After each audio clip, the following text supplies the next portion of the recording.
I'm good. How are you, Dave? I'm really good. Well, thank you so much for agreeing to talk to us today, mate. Oh, you got it. No problem. So I've got to start off by asking, how do you guys feel about coming back to Australia for this festival? Because we're so excited that you guys have signed on to it. Oh, right on. Well, we're excited. I mean, yeah, it's been a minute since we've been there, so I think it's going to be a lot of fun, actually. So, yeah. Yeah.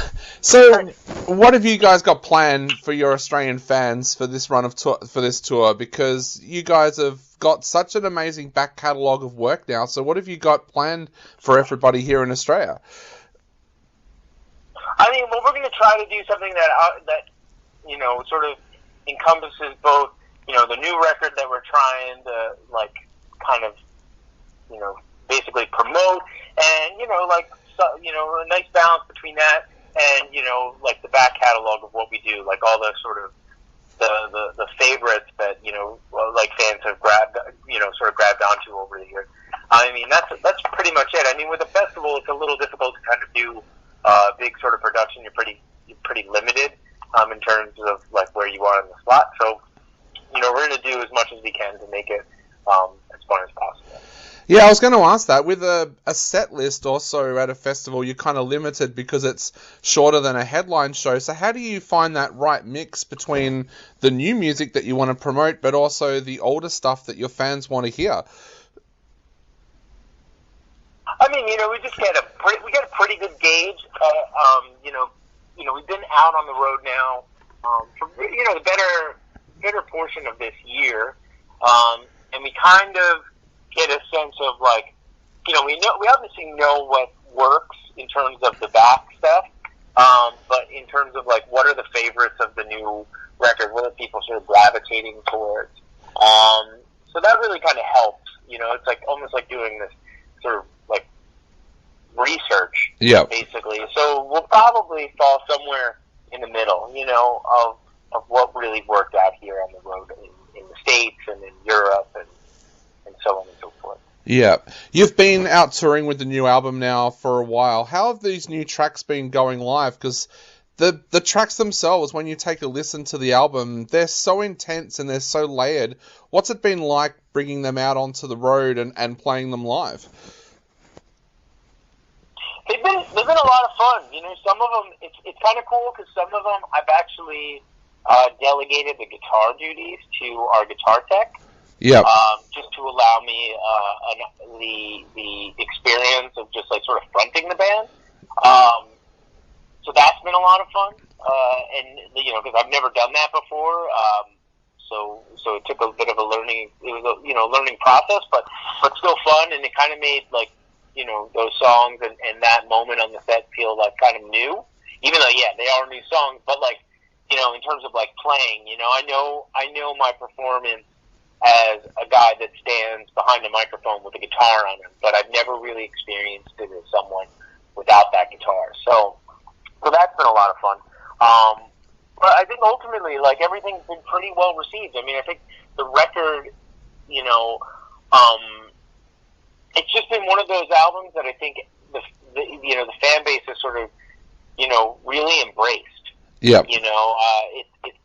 It's definitely one that I've seen more fans say is their favorite record, which is kind of a lot of, big surprise because there are, a huge, portion of our audience that, the first record that they hear of the band is the one that, is their favorite. That's how it looks. But this one, it just seems to kind of bypass a lot of that. Yeah. So it's kind of cool. Yeah. What's that process like for you guys when you first go from having tracks that you've only played in the studio that's on a new album to actually playing them live? Do you guys have a process where you kind of sit down or head into a studio and decide what is the best way to play this track live? A little bit of that. I mean, usually that's kind of in the writing stage for me anyway. What, in terms of delivering a vocal, what is going to be, what's going to be the most exciting, but also not compromising. Not something that's going to compromise a tour or anything like that. Yeah. Not to say that I'm apprehensive in how I deliver everything. It's just it's just kind of smart to think about that because, there have been moments where we've had, things happen. Yeah. So, but that's really about it. I mean, as far as like performing, in the studio, there is a live component, but I also really like designing it as, as sort of like a director would a movie, like trying to gather all the pieces, and also and just kind of figure out where they work emotionally in sort of the ride that you're supposed to experience as the album. So yeah. Yeah. You just mentioned before that a lot of fans are saying that Unheavenly Creatures is their favorite album. What does that do for you when it comes to a creativity side? Like, does that kind of spur you on and make you want to jump straight in and start writing new music again? Or, how does that affect you guys? Like, that must be a bit of a high, knowing that the last bit of work that you've done is something that the fans have accepted so easily and love. Yeah, I mean, I don't jump right into it. I mean, unless it feels right. Yeah. That's the thing. Like doing this for as long as we've been doing it, it's really. I'm not a big fan of getting trapped in that sort of cycle. Yeah. Of like, you write a record, you go out and you support that record, and when that starts to like kind of die down, you write again and just keep doing it over and over again. I mean, the older I get, the more I've become tired of that. So I just, I want to, take my time with these things and like ensure that everything has sort of been designed and developed at its right pace, as opposed to just like kind of forcing something, just for the sake of falling back into the cycle for a record label or something like that. This record, it took a lot. It was like, in terms of writing all the material, I mean, there's a lot of songs, and there was a lot of conceptualizing. Yep. Putting together all the materials to sort of, to introduce to the band, so everybody had like sort of the information needed to create the creative palette to approach the music sonically. So doing that, creating the outline, writing the story, getting the right artist to illustrate that story, the development of the relic. I mean, I'm not so sure. I don't know how familiar you are with the deluxe package of the album, but that came with so much. Yeah. Say that again. I'm sorry. Yeah. I was going to say also, like, you guys, because you do write concept albums as well, how much kind of research do you have to go into? Because I know that the material that you're basing the album on very, very well, but do you actually have to go back and reread it a few times to try and get that inspiration to write as well? No, not so much, because, the music is always sort of driven by just my personal experience. I take my life and I feed that into what is the fiction. When I'm writing comics, however, that does take some research, especially like, of recent we've been sort of writing and outlining the finale to the Amory Wars, which was, the Coheed and Cambria saga. So that, which is No World for Tomorrow. And that took, going into all the stories and finding all the loose ends and trying to tie them up in this big finale. That will happen. With Vaxxus, however, it is a new story. These were new characters we're introducing. Where in the timeline is still a mystery. That I understand. But that didn't take much researching. I just kind of knew it. Yeah. There might be a moment later in the records when it comes time to translating all the stuff into a story that I might have to go back. But for the most part, this is a very new endeavor. Still related, but very new. So there was a little bit of a freedom. Yeah. Now I have to ask, as a fellow comic and graphic novel lover, when you're in a country like Australia, do you go out to try and find some of the comic book shops that are hidden away in the big cities like Sydney and Melbourne? I do. I mean, it all depends on if we have a day off. If we have a day off, I will. I'll either that or record stores or, music shops, things like that. But yeah, I will, and I do it a lot in a lot of the places that we visit, even in the States.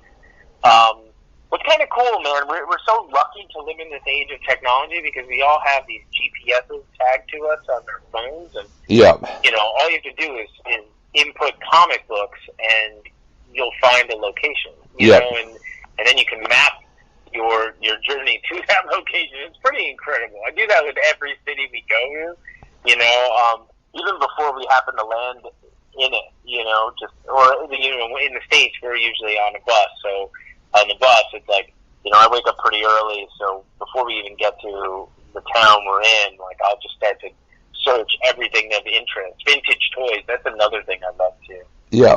Oh. So I have to ask, when you go into a comic book store, what do you gravitate to first? Do you go to the new releases?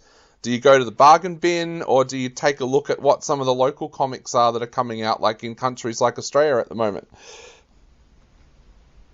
It's a little bit of everything. Like, first, I like to collect key issues. Okay. And usually, because at this moment in my life, I don't really have a whole lot of space for collections. Yeah. I live in an apartment in Brooklyn. My wife and I, we downsized. Because we left the country for the big city, so our space is limited. So normally, I'll check to see if there's a key issue grade. Because those are the things I like to collect. First appearances, deaths of characters, things like that. So that's usually the first thing. Second would be graphic novels. Just because taking single issues on the road, they just get destroyed. Yeah. This time in my life, if I'm reading single issues, it's usually through like a comic book app. Whether it's like, a publisher's app or Comixology. So that's usually where I'm at there. But most of the time when I'm in the store, it's usually graphic novels. And I'll see if they have toys as well, like vintage toys. So, yeah. We have a great place here in Melbourne that you would love called Chapel Street Bazaar. It actually has a lot of older comics, but also a lot of vintage toys as well. And when I say vintage toys, I'm talking about toys that go right back to like the early 1900s, right through to like what we grew up with in the 1980s and 1990s. And what's that called? Chapel Hill Bazaar? Chapel Street Bazaar, yep. Chapel Street Bazaar. Yeah, you will go crazy in there like I do. Chapel, do you know, is the venue close to that, or is this like it's a festival, so it's probably like on the outside of the city, no? Yeah, you're probably looking at about a 20-25 minute drive from where you guys are actually playing at the showgrounds. Yeah. Okay. Well, that's not too bad. Awesome. I know we're running out of time very, very quickly, so I guess I better ask before I go, is there anything you would like to say to your Australian fans before they go out and grab tickets for good things? Oh, I mean, I'm just looking forward to, to coming out and entertaining. I just hope everybody kind of has fun, and I hope we can give, again, because we don't really come all that often, so I hope like what we're allotted is satisfying.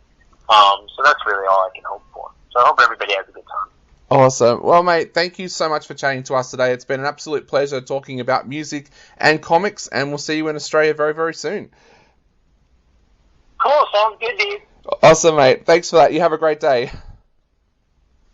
You too. All right. Bye. Thanks, Dave.